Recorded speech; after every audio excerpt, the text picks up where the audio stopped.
Camp Buehring, Kuwait. American soldiers enjoying a karaoke night at one of the biggest US military hubs in the Gulf. That was then. This is now. A once bustling American microcity in the desert, nearly empty and heavily damaged after a weeks-long barrage of Iranian missiles and drones. One of many US military facilities in the oil-rich Arabian Peninsula, targeted by Iran even as the US and Israel pummeled the Islamic Republic's large arsenal. So what impact have Iran's strikes had on America's footprint in the Middle East? A CNN investigation found evidence of unprecedented destruction. We can reveal that strikes damaged at least 16 US installations across 8 countries.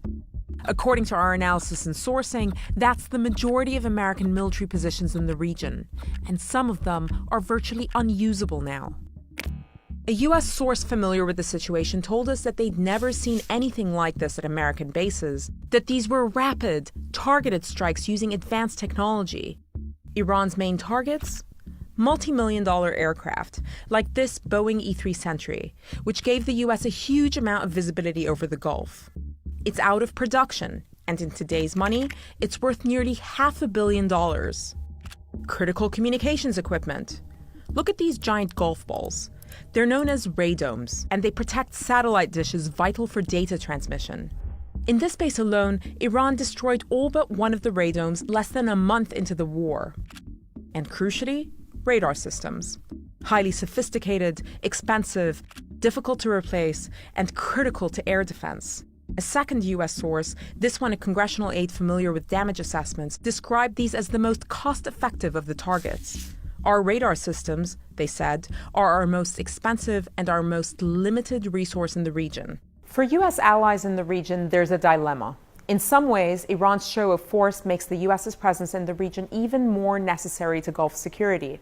But there's a new reality here, which is that US military installations, previously seen as formidable fortresses, have turned into sitting targets.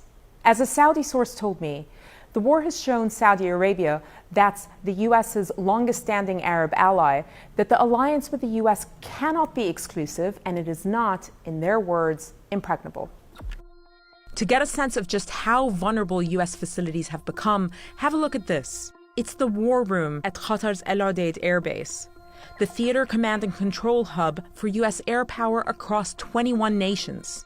Struck not just once, but twice. And according to a US source, causing significant damage. The base had been largely evacuated at this point and no casualties were reported. Iran's visibility over its targets has never been clearer.